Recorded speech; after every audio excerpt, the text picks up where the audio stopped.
Welcome to the Life Be podcast. In every episode, we dive into the most relatable aspects of life, helping you navigate the complexities of our contemporary world. Let's get started. Hello, and ladies and gentlemen, it's good to be on your couch again, on your TV, on your mobile phone, on your tablet. Once again, it's a wonderful day to be alive and to be on the Life Be podcast. Thank you for tuning in today. Thank you for always sharing.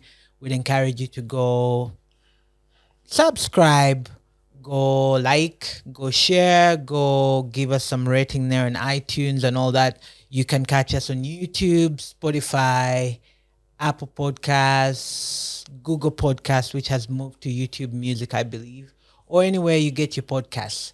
Ladies and gentlemen, you're welcome. And today we have a wonderful gentleman I've known for a few years. Very soft-spoken at times, but very talented and very interesting. And without further ado, I want to welcome Mr. Coopy Bly. Thank you, bro. Thanks. You're very welcome to the Life Be podcast. How have you been?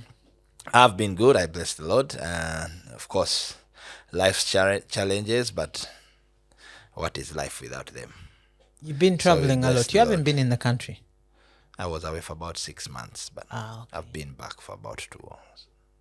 Okay. Yeah. I haven't seen you in a long time, but Yeah. nonetheless, you're very welcome on the Life Be podcast. And here, we just share personal stories, stories to inspire people, talk about things, and talk about life. That's why it's called Life Be. Talk about how your life is. And we just want to start from where Coopy Bly starts. Just tell us about yourself. Who is Coopy Bly? How did Coopy Bly become Coopy Bly? Is that the name on your birth certificate? Are you Ugandan? Are you Jamaican? Are you a Rasta? What's up? Tell us, talk to us. Yeah, well, so first of all, I'm Ugandan. The Coopy Bly is not on the birth certificate.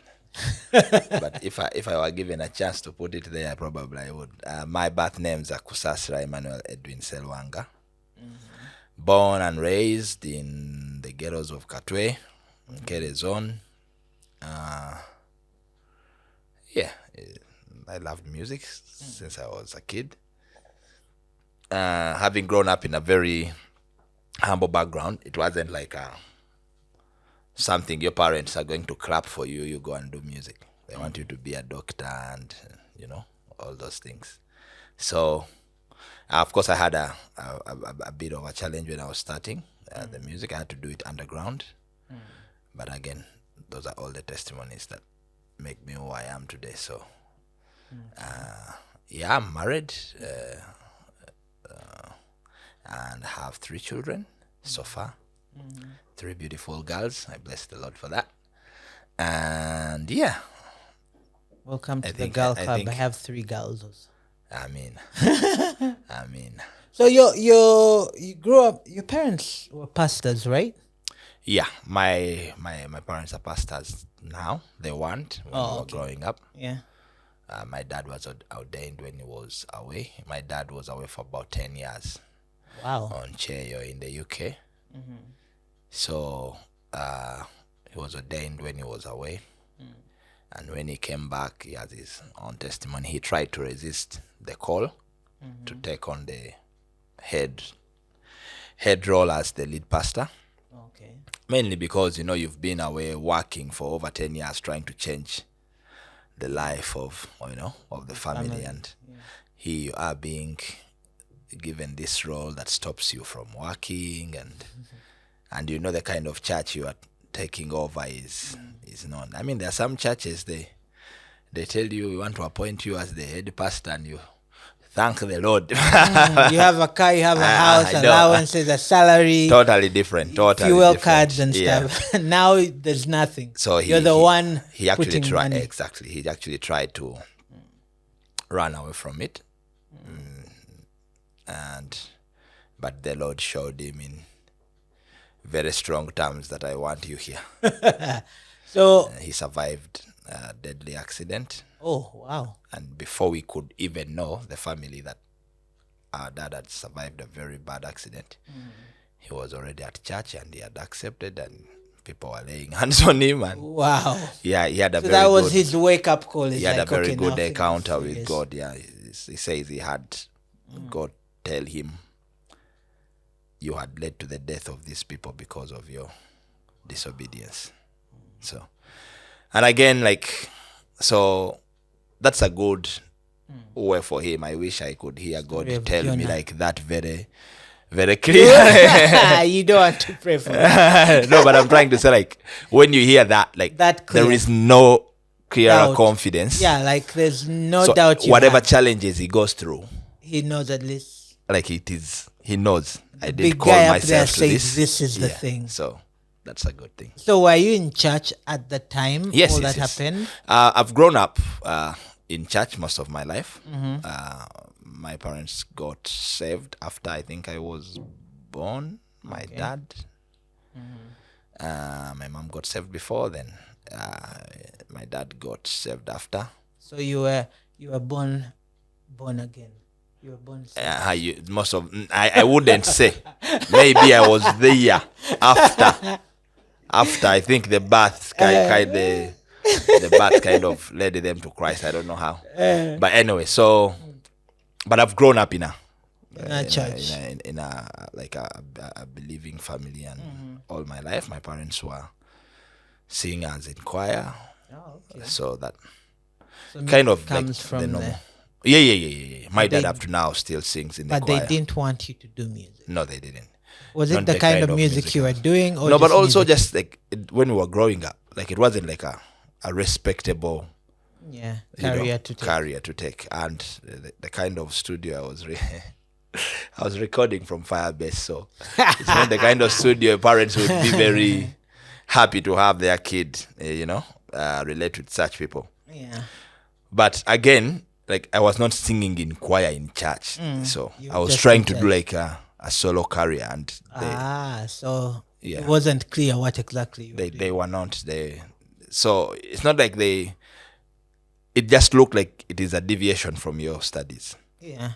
And back then, all the stars we had, all of them were school School dropouts. dropouts. So it was like it was a big thing. Once somebody starts music, they are going to drop out. Negative influence. And here they are. They have sacrificed all their life to take us to good schools, try and change the narrative from where we grew up. So of course it was understandable. Yeah. So I didn't want to bother them. I decided to do my things underground, hide it from them, and So you recorded while you were in school. yeah, I used to. They're Record. thinking you're in school, but you're sneaking out to go to the studio. I used to record during holidays. Holidays. I went to boarding schools most of my life. What schools? I went to St. Savio for primary. I went to St. Henry's, then Seta High, and the JSS. Those were good schools. Yeah, but I also went to Katwekea unit. Katwekea unit. and That in sounds like it was Minaka. intensive. And in Minaka, and I think 4 of the schools I went to don't exist anymore. In my earlier school days. There's another one called Emen. I think Emen still exists. So, yeah. But, So holidays, where would you get the money to record? So, my parents went to the UK when my dad left when I was in my P7, because I remember him coming. Was Savio is on Entebbe Road, so he came to say bye and all that. And he left when I was in my P7, and my mom joined him. I think After. either when we were in VAC or So it's just after a few S1 months. or when I just joined S1. So, but my dad never came back. But my mom used to come back every January, I think. And she would bring us good clothes and, and so that was my business. So I would get all the clothes and sell them off. Yeah. And, like you have to survive somehow. Hustler. And So they bring you all started- these nice clothes, Yeah. and then for you was business. You're Yeah. looking for who's buying the clothes. So I would As sell soon as mom gets on the plane and goes, Yeah. you're in business. So most of the guys at Shack were my first customers and the first people to send me to school, to studio. You are their designer. And of course, so I did that for a while. Around S3, I get into some indiscipline cases at school and I get suspended and all that. And my mom they sit with my dad, and my dad says, you know what, one of us has to get back. Kids are really losing their way. Yeah. So my mom came back for that, and then we were advised, because I was S3, so this was S3 crossing to S4, and it was very, back then in the schools, if you were expelled in S3, it would be very hard for you to find another school to take. If you're expelled in S4, you would have to be, no To school go would back admit and you in repeat. S4, you'd have to repeat. So I remember we had some good teacher friends, like the DOS at school, and she advised my mom. I had been suspended like twice, and you know schools, 2 suspends, You're gone. next mistake, even if you just cough at the wrong time, expulsion. And so I was going into a candidate class, and it was really risky. So the DOS advised my mom, like, if you think you can find, then he gave her the advice, some schools and some links, and then that's how I ended up at Seta High. And at Seta High, one of the first things, when we were in the meeting with the headmaster, I think it was called Mr. Kafumbe, he had been told of my music history at Shaq. By the time I had like, I don't know, like 2 or 3 recorded songs. I was like a big celebrity in school. So I think that got to my head a bit and got me in trouble. And then I was one of the only things that was given to me as a condition for me to be accepted at Cedar High was To do music. you don't want anybody to know you do music here. Wow. You don't want this, And I was like, it's just 1 year, let me concentrate. And then, of course, getting there, I met some OBs who had come from Shaq earlier, and of course they're already making noise. Oh, you don't know who that guy is. Of course, music competitions come, and you're controlling yourself. And then I remember one time there was a show, and Butcherman and a lot of some Caesar Man and so many other Firebase guys came for a show at Seta High. And that's when the cat was let out of the bag. These were guys I was recording with since I was in this one. Yeah. So but it was towards the end of school. And I was able to finish at Seta High. I think I was suspended once in S4. Yeah. But then I knew the sacrifices my parents were going through. And by then, of course, the cat was being let out of the bag about my music and stuff. And S4, I had my music and my video, and the video let the cat out of the bag. It had somehow got to... That was Neweza. Nah. Which one was that? It was called Shiny Money. That was going to be my next question. I never saw that video. I was going to ask you, what was Shiny Money about? Yeah. Why Shiny Money? It was called Shiny Money 1212. It was about... it was about... No, actually, that wasn't Shiny Money. Shiny Money was the first song I recorded. The very first one you recorded, yes. P7 Vaco. The first video was called Ghetto Love. Yeah, I did 2 videos in one. No spoiling, no wastage of funds. I think I saw Ghetto Love. And it was actually done by we only got one fire. We only got one together. Yeah.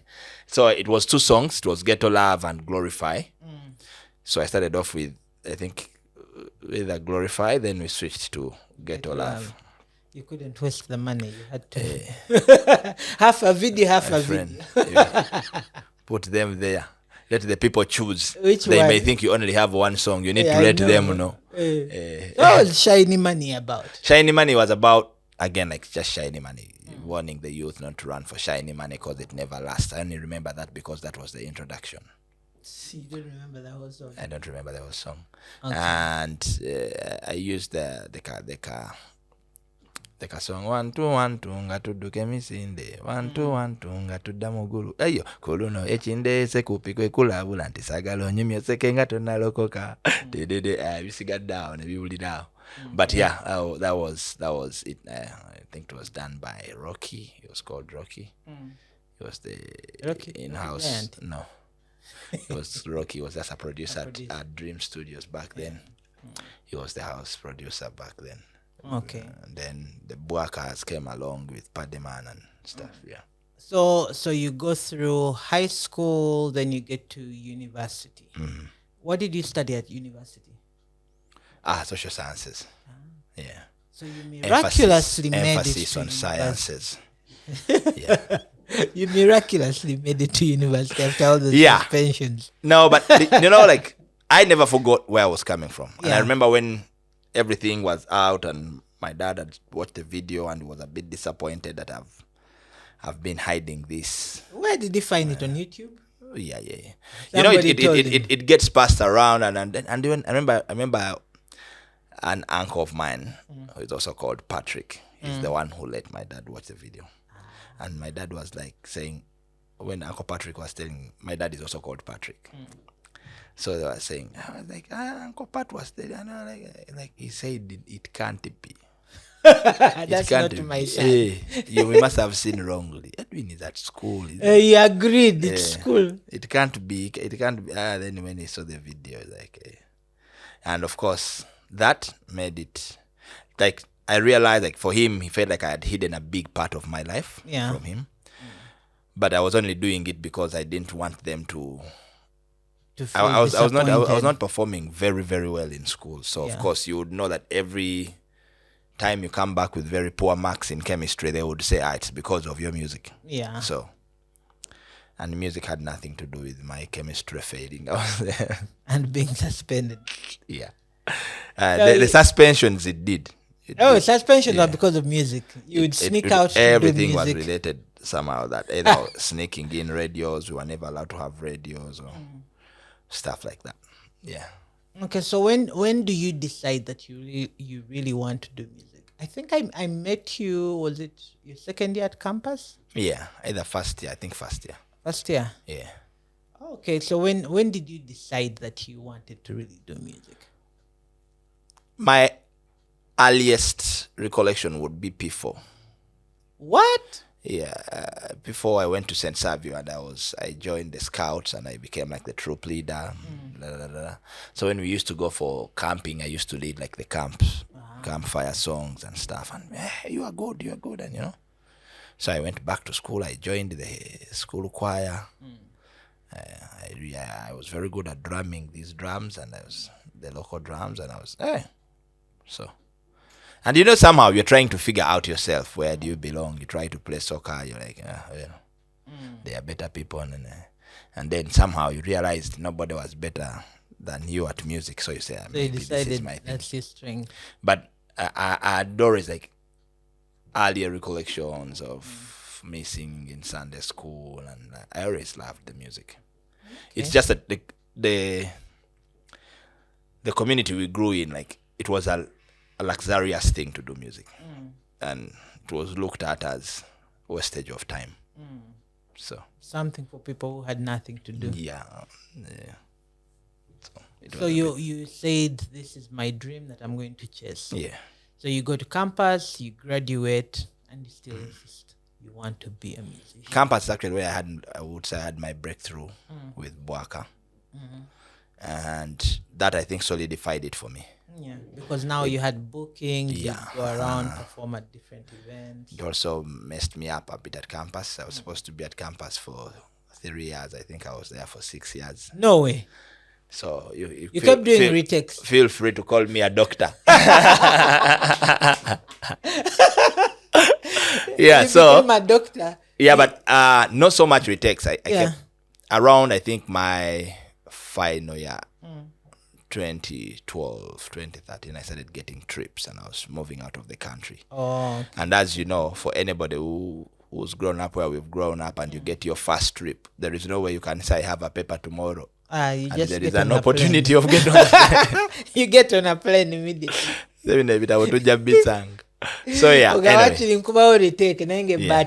Actually, a funny story at campus. I did like one paper for like 2 years. You kept redoing that paper all the time. And I wouldn't say I failed the paper. I missed exams and tests. You'd be away every time they Yeah. brought that particular paper. And I remember one time I said, no, this year it can't. I went to every office at campus with my passport. To prove that To prove you didn't just refuse. I have. And you know, the one thing, one of them, the time that I really got really like disappointed, I had missed like a test. And you know, at campus, of course, some lecturers can be strict and say, if you miss a test, you don't even bother doing my paper. The exam, yeah. Yeah. But others, as long as you do the exam and you pass. Yes. So I went around and I'm like, man, I've been here for 2 years trying to chase this thing, you know. And I had a conversation earlier on when my dad found out I was doing music, and one of the things he made me promise was I'll never drop out of school. When I go to campus, and of course the music starts bringing in some little money. After my 3 years had elapsed and I hadn't graduated yet, I told my dad, you know what, I will pay for myself now. So he doesn't So have I to feel cooled the pressure, Yeah. because he was, of course, on my neck. I say I'll pay for myself. I will cater for, you know, Finish, to kind of. And he had relaxed. When he got almost to the second year and I'm also not finishing, he said, "Disable what day." They go as But they go as a soldier, but you made me a promise, and you know. And I remember that year. Yeah. I had like 2 extra years at campus, you know, but you always graduate at the year after, so it makes it like 3 years. But that year, 2015, I made a big decision and said, come what may, even if they call me tomorrow that Obama is calling me, You're not going anywhere. I'm not going anywhere. Yeah. I need to do this for myself, to prove to myself. Also not to be as part of the statistics of musicians and dropouts and stuff. Yeah. So I concentrated. I remember we had trips to Europe, and I said, you know, and that's one thing I'm actually very proud of myself, because I had to make that hard decision. You had to get away from shiny money. I know. and I concentrated and I completed That's beautiful. university. Yeah. So why gospel music of all things? Like, I mean, you're among very talented people at Dream Studios. You had Caesar Man, Dictionary. You had who else was there? You had Bobby Wine. All the original crew. You had Butcher Man. You had Master Parrot. I met Master Parrot last time. He said he's going to sing again. I saw a clip of him on TikTok. I think He's in back. the studio. Nice. So Master Parrot. Who else? All There the was Nana. Nana. Do you know where Nana is? Junior Terrible. No. Nana got born again about 2007, 8. No, 2010, I think. Yeah. Then he disappeared. I don't know. But anyway, so amongst all those guys who had radios on songs, who were Yeah. performing everywhere, what made you decide that you were going to still do gospel music instead of mainstream music? I think it's the scripture that says, you know, you raise up the kid in the way of the Lord, and even when they grow up, they they'll not can't. depart from it. That was me, because I tried. Like, there were so many temptations that tried to get me off, and it just never felt right. Okay. It just never felt right. And I kept doing, and even when I had so many challenges, when I was doing my gospel music, when like trying to break through, and that's when like you get like, but you are wasting your time. You can do this, and you know, and you're like, and you really see opportunities. But I only felt comfortable doing gospel music, and I think that's one of the other things that also softened the blow on my parents' side, because when they found out I'd been doing music for those many years, without their influence, without their input, and they realized I was doing gospel music, because I couldn't have been doing it because of them, because they didn't know. They were like my parents were like, okay, that's good. Okay. So I think it's just the way I'd been raised up. And earlier on, I had a chat with my mom also when she found out, and she was telling me all the dangers of music and what comes with it, and the pride, and how it is the biggest field that the enemy hunts from. Like, I'll never forget. I keep telling people this, and like my mom told me, look at everything wrong in the world, and you realize it starts with musicians. That really marked you, like Like she was you're trying not to show going to me like start how with- serious this what I'm place getting is. in Yeah. is, and I think that has helped shape me a lot. So yeah, and for some reason, I've always just been doing the style of music I was doing. Always got people perplexed. Why are you? You could be making more money if you are doing this. Yeah. And I wouldn't say I wasn't tempted, but I just never felt comfortable doing. Like I couldn't allow myself to use my mouth to spit out some kind of lyrics. Okay. Yeah, so I bless the Lord for that. That's why I always say I give a big shout out to my parents for raising me up like that. Because to be frank, they wouldn't have done, like, they had no power or no say Yeah. on what I became. So it's just the It is seeds just the they seeds they- planted yeah. that kept you. Yeah. Because they actually didn't even know you were doing They this. didn't. Yeah. So fast forward many years, you become one of Uganda's biggest, best gospel artists. How many awards now? I can't count, to be frank. You can't count. No. You don't know much. They're accountable. You get it. Yeah, but yeah. I don't have a figure in. Off head. Yeah, I just stop. 50? I think I don't think I've hit 100 yet. The ones that are visible. Yeah. There's so many awards you are given, and then And they're just it all over just the place. disappears in the Yeah. you go, and then So with all that success, have you been able to make money from gospel music? I've made Would some you say money. you've made money? I've made some. Good. I'm in a position where if I say I haven't made, then it You'd would be lying. Yeah, I have made some. Yes. Have I made what a person in my stature or position should make, Yeah.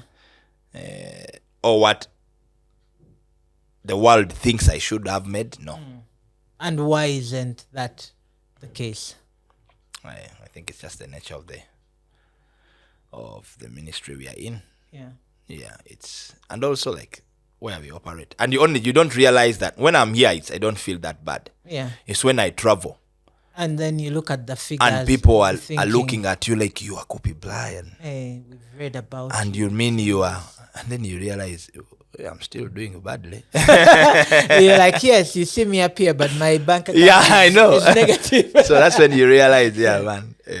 But yeah, it's something like you have to understand. Like, it's not when you join gospel music, like for anybody in their right mind, Yeah.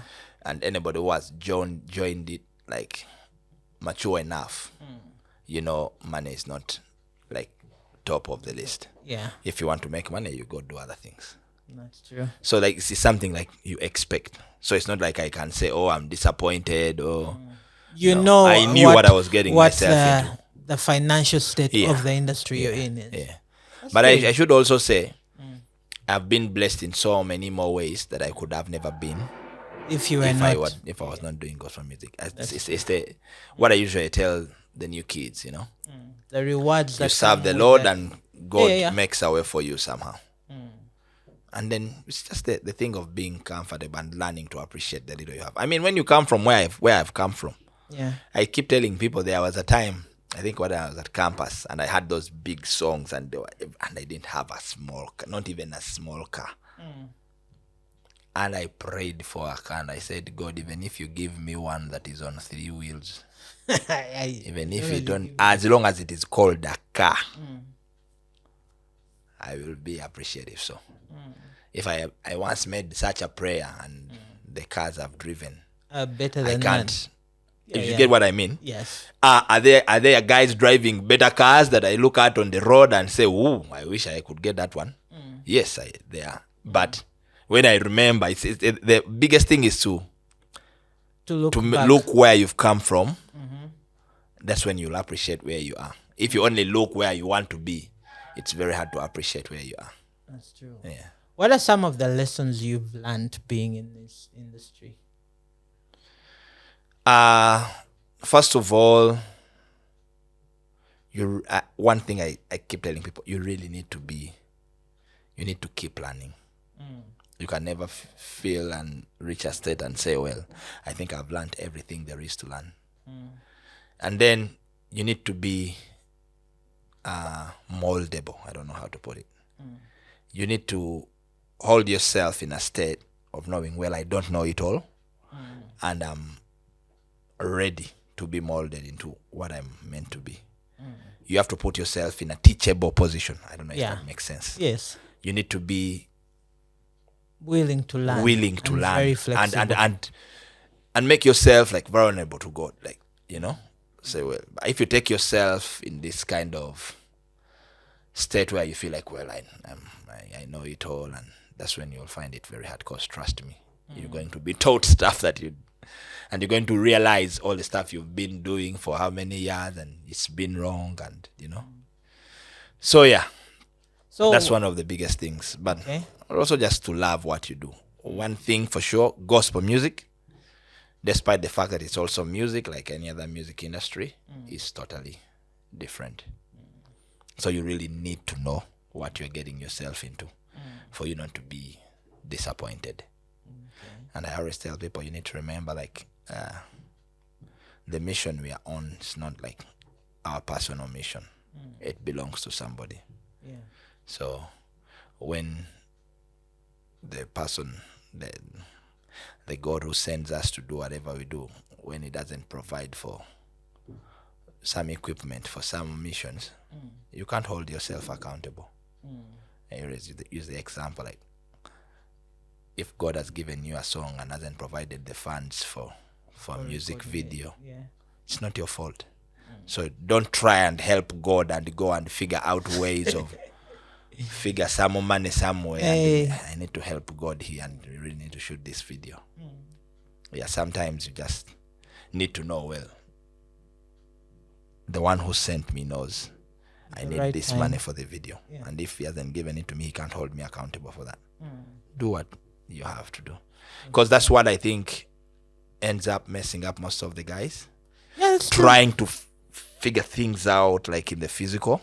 That's true. I actually know a young man who had to get a sugar mommy somewhere. I know, yes. So they can finance his videos. Gospel artists. I know, and so many of them are doing it, and you realize, that's when you realize you're off track. Yeah, you're trying to help God. You're trying to help God. So actually you're trying to do your thing, not the God thing. That's very true. That's important. There is nowhere it is written in the Bible that God sent us to shoot big music videos, and I'm one of the biggest guys about good big music videos, but you need to realize you have the biggest video. You need to realize and relax on it a bit, because sometimes you realize it's out of your own effort, and it is also you trying to prove, and then you're like, am I really still on God's mission, or am I doing my own thing to prove a point to people? So yeah. And then compromise. I would say that compromise is really a big thing. Every artist, every person, everywhere, you will get to a point where you see, well, I just need to bend a bit here. I just need to bend the rules a bit. Just a curve. And go on. And it's a bit like it. I don't know how to put it. It's something that can't be taught to you. It's something that you need to nurture. Because compromising situations will come in so many forms, and it needs to be engraved in you to know that, well, this doesn't seem right. I know to the rest of the world it seems right, it seems acceptable, it is blah blah, it is understandable to man's eyes and blah blah, but I can't do it because it doesn't sit right with God. You bring a good point, which gets me to ask you. I've been asked this question a couple of times on radio and TV interviews about our gospel industry. We have very many artists that have become prominent, and with prominence, they've become very promiscuous. They've become alcoholics. They don't just drink; they become alcoholics. they're sleeping around, they're drinking, they're showing up at Christian shows drunk. I'm sure you've seen some of them because you've shared stages with some, and they've really been at a bad space. What do you think leads to that? Well, to me, that's the compromise I said. It comes with all the industry is very frustrating. Yeah. That's for a fact. Like any other industry. Yes. Except ours is even more because it's not just an industry. There is the ministry part, which is like the biggest I think part that's of it. the part we tend to forget about. Yeah, so it gets very frustrating. Why does it get frustrating? It's because of all the challenges, like I said. Like which one? People, people fleece you off, you don't get paid, and you think you should be paid more. And I recently had a very bad experience. One of the biggest shows here, and I sacrificed everything, did everything, and I ended up not performing. Not because I didn't, I was on time, and they just decided to honor some people, the other people over you, and it gets frustrating. So they don't treat. So it's like you feel like you're being trodden on, or you're taken advantage of, and to me, like, those are all like learning lessons, and you need to come up and put your foot down somewhere. But it, like, you don't expect it coming from the kind of people we work with. Yeah.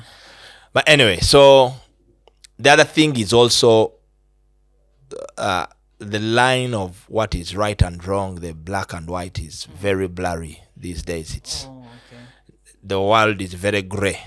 What causes that? It's because of the nature of the world. It can't take the truth anymore, and that's the fact. And people want to serve the Lord, but they also get so frustrated and want to also, in a way, enjoy the fruits of the world as well. So they start finding an area which gray doesn't areas, seem too bad that you can play on. And both then we are sides. having lots of preachers and pastors, and and these days I had a call yesterday from a friend in Zambia, and he said, "I'm telling you, man, this is the season of prophets." And and I was laughing. I'm like, well, welcome. We already have a few here in Uganda. So that season has been here for a while. I know. So also those, and because like they are, to me, I don't think they have like the right intentions. It's money making or whatever other goals they're chasing. They realize, well, people want the gray area, so I give them the gray area. So where the them. scripture, where the scripture says this for you come and kind of smoothen it a bit. No, remember what, and that's what people forget. Remember what the devil did in the garden. He didn't tell no, God said no, God did not say that. No. Is that what he really said? Is that what he really meant? You understand? So nobody will come and tell you, no, it's okay to go and sleep around. No? Because they know, like, even a fool will realize that's wrong. Even an unbeliever knows that's wrong. So they will come and smoothen it away. But you see a bit, God knows you are human. He understands. And that's what I'm trying to say. Like, we are living in that kind of. We're living an era of a lot of compromise, where people have become very comfortable. And I don't want to speak of it as if I'm a saint and I'm over it. I'm struggling with it as well. And that's what I'm saying. What exactly are you struggling with? No, I'm saying just the compromise everywhere. I was just tricking you. No, I'm very alert. I'm very alert on most of the things. So that's what I'm saying. So it's not something that all these big things I'm very steady. I'm very But I can't. That's why I'm saying I can't be a saint. I also get, you fall here and there and some, and then you realize, and the worst thing is when you realize when you do it, and people are just encouraging you. Yeah, and no, it is understandable. You catch yourself and you're like, I've failed, and yeah, like, no, it's okay. And that's when that's what I'm saying. Like, as an artist, you need to be very alert to the spirit. These days, the Spirit speaks. You know how they say, God speaks in a soft voice. These days, God is even shouting and barking, and still people are not listening. Don't do it. I felt like what he was saying, you can do. So it's just that. Like, our hearts are so hardened to the Spirit these days, and that's my biggest worry is a few things I learned in Bible school, and the devil does not come out. You've been to Bible school? Yes. Wait. Yeah. So take a couple. Yeah. You went to Bible school? Yes. What did you study? So in my around 2014, I did, I think 2014, 2012, I had won male artist of the year, Oliver Awards, and blah blah. And I felt at the time I was like, I think I have gone up so fast, and when you reach the peak so early, and like, what next? Yeah, that was me in my career. Okay.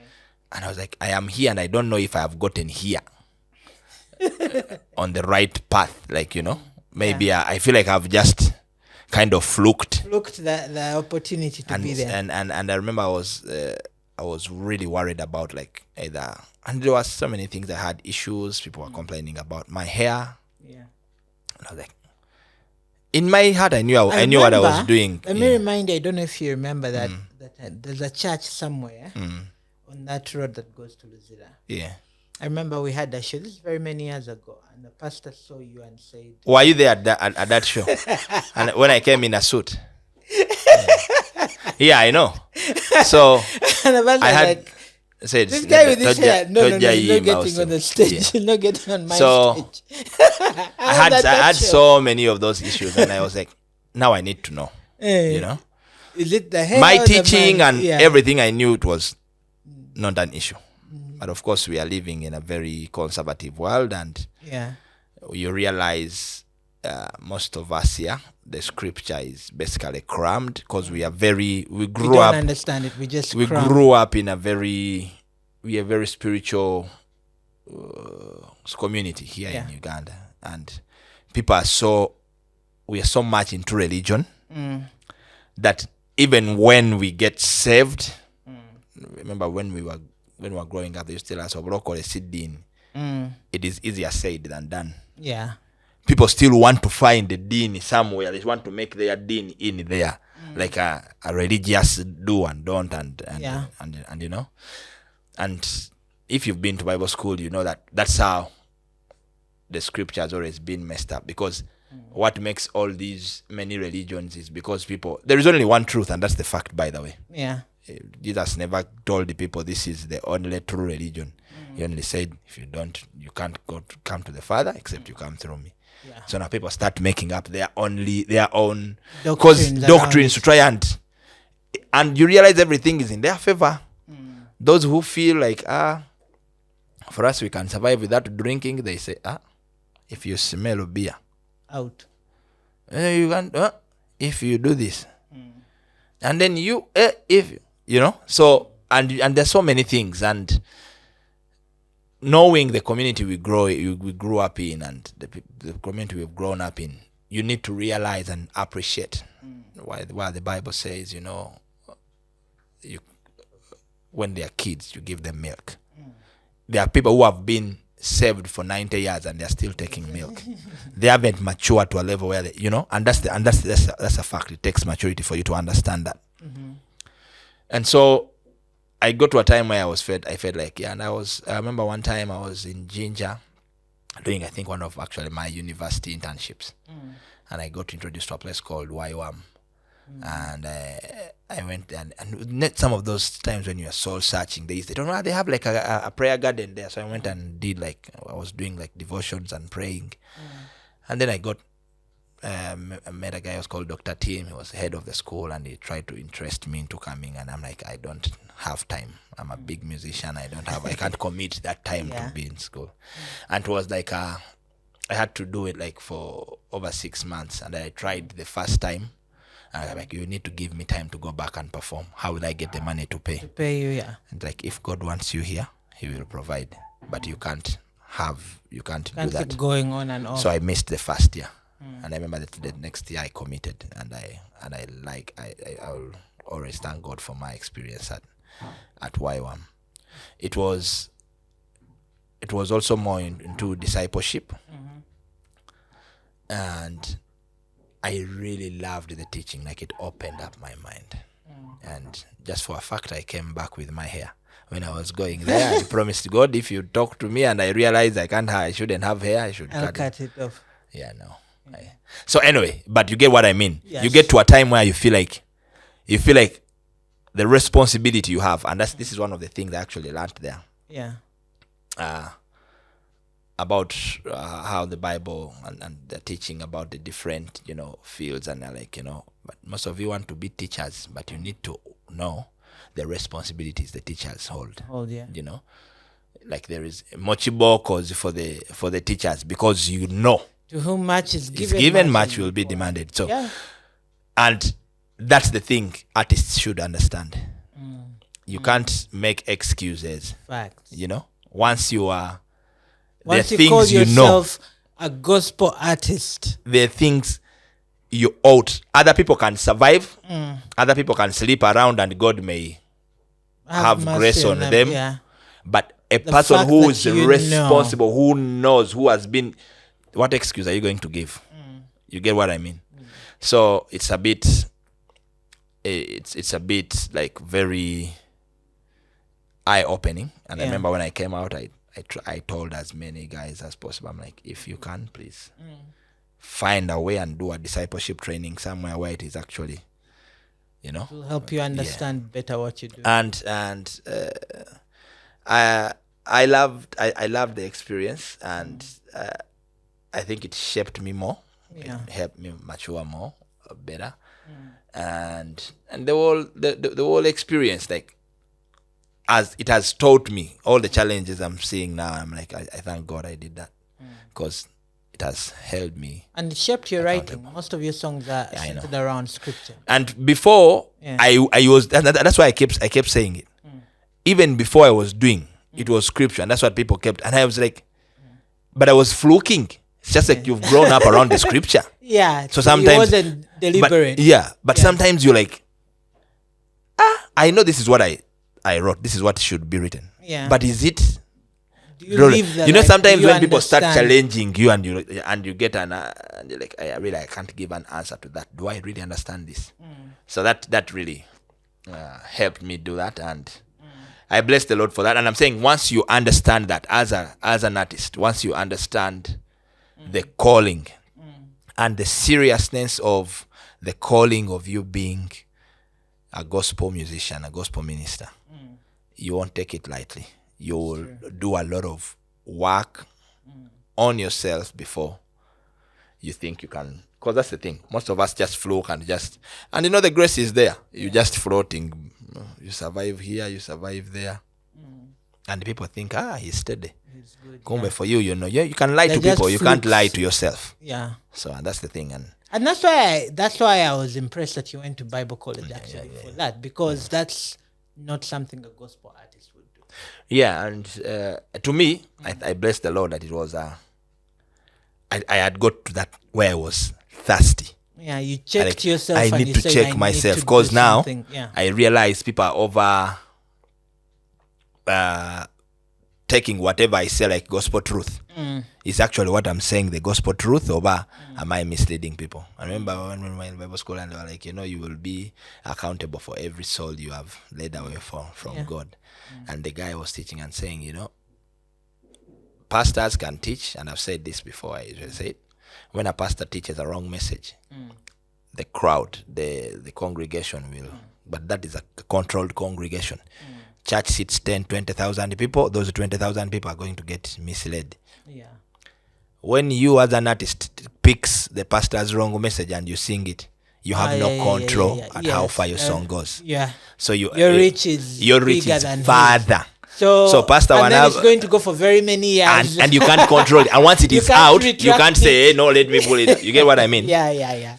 The pastor can, because the pastor always comes back to the same congregation. Yeah. You as an artist, you can't. You don't even know who you're that talking shows You as an artist, The responsibility. as a musician, you need to be even extra careful. You need to go like way bigger miles. If the pastor goes for jogging for 2 kilometers a day, you need to go for 90 kilometers, because that's how far your reach is. Very eye-opening. And when you realize that, when you realize how big the burden is, you respect the time you need to concentrate on the song. If you need to refer to people, you need to ask around, you need to go and inquire from other people who are more mature than you, or who you think are spiritually more mature than you. You need to do that. We are not in a rush of I need to put out a song tomorrow. That's the secular can do that. As an artist, as a Christian artist, you have to be very, very careful. And I mean, there are some things you see and you get really disappointed. They are artists and they do things and you're like, and they say, well, I'm human, I made that mistake. And you're like, no. You are held at a higher standard. You get it? Yeah. You can't make that. You can't give that excuse of excuse of then you shouldn't be a teacher.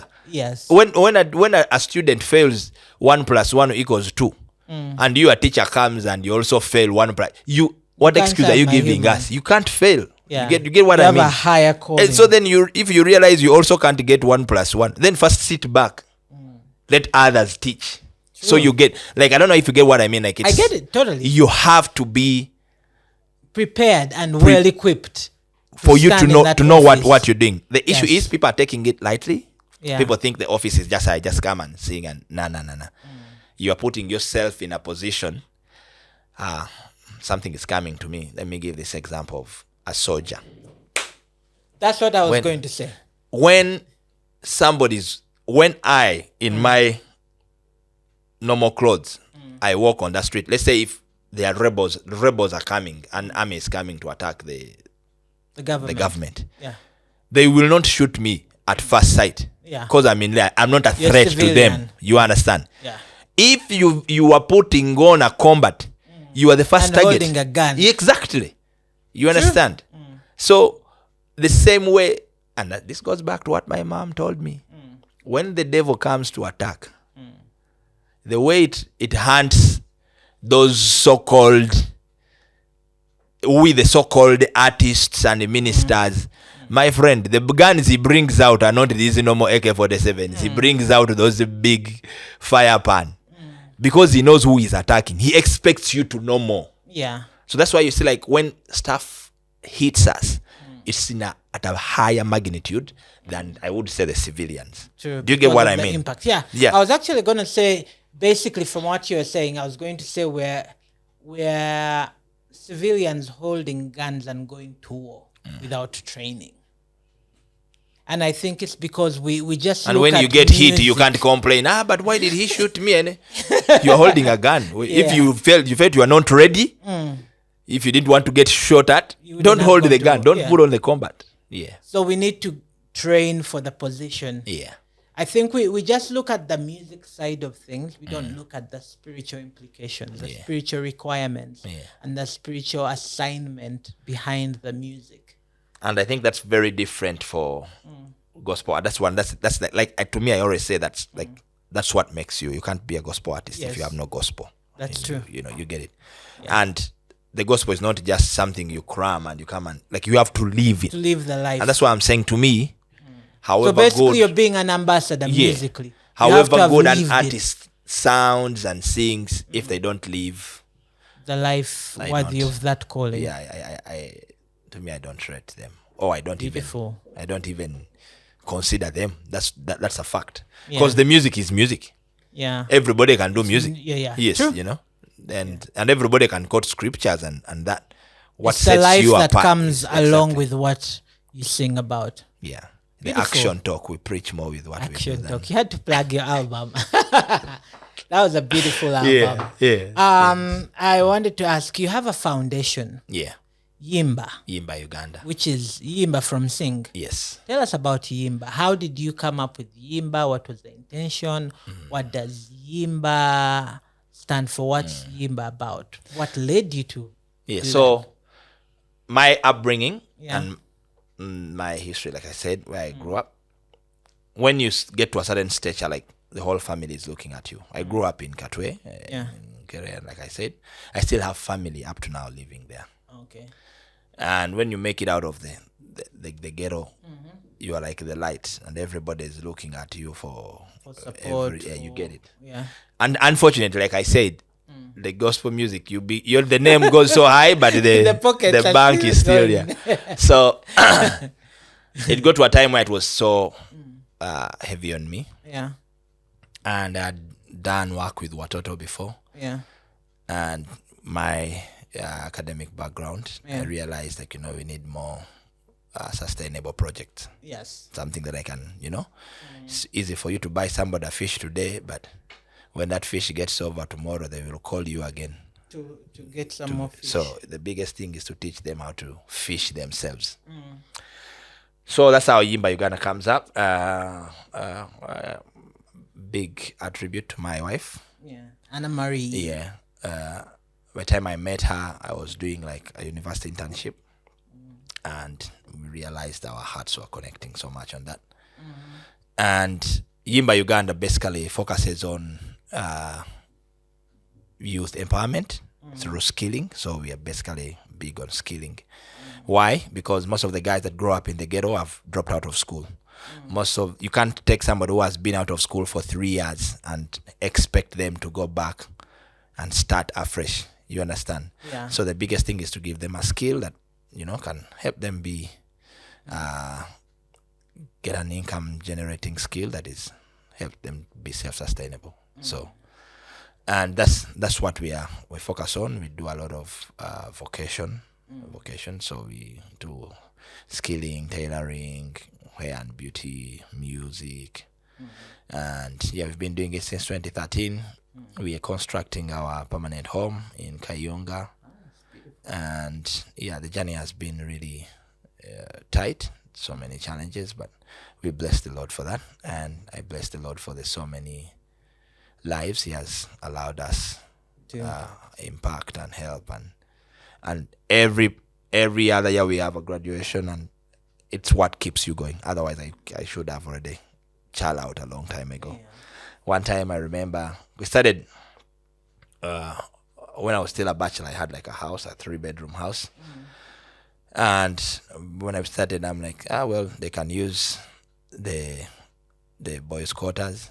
Started from the boys' quarters. The numbers grew. They started eating up the house. They took up one of the bedrooms, one of the living rooms.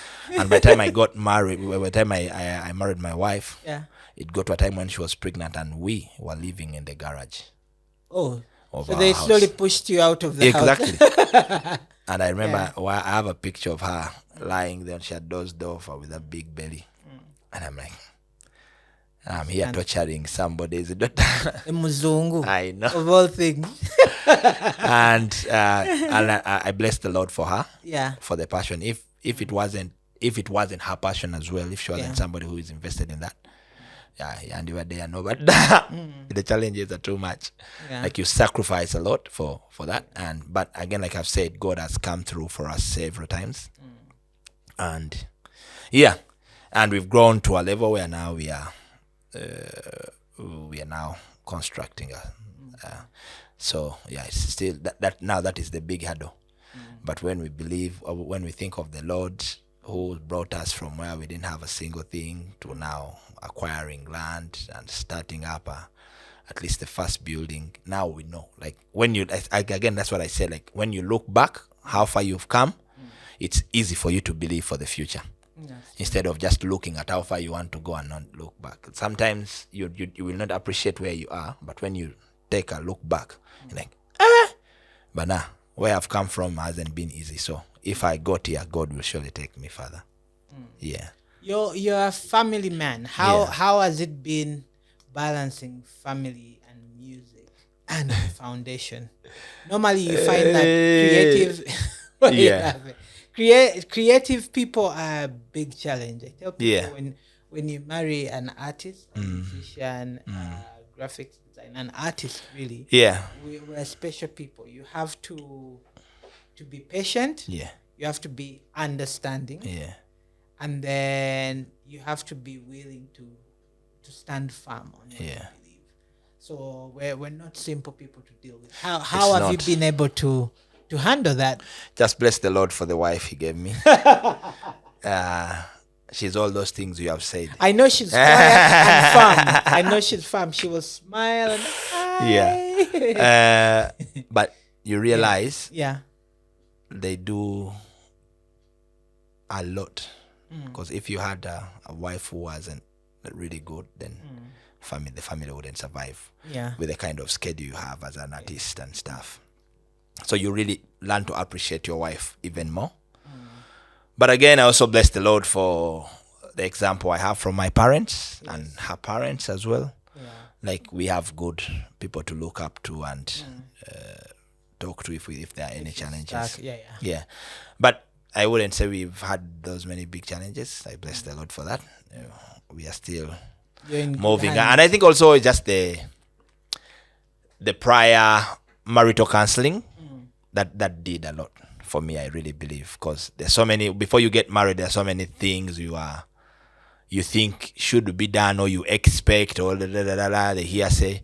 When you get through marital counseling, you help put everything in perspective, and you realize you are living in fantasy. What I'm going for is a big assignment. Once you are prepared for it, once it hits you in marriage, you're already prepared for it. So I bless the Lord for that. That's beautiful. And God has been good to us, and and the kids, beautiful, growing up good, and the mom, she's a strong woman, that one. Yes, she is. In closing, our time is fast spent. Where do we find your music? How do we have access to you and all that? Well, music is on all the streaming platforms. YouTube as well. And social media is Coopy Bly everywhere. I usually just say Coopy Bly everywhere. Facebook, Twitter, Instagram, everything is Coopy Bly. Coopy Bly, yes. Okay. Thank you so much for coming through. Thanks very much for having me. I like these candid talks, and sometimes I feel like,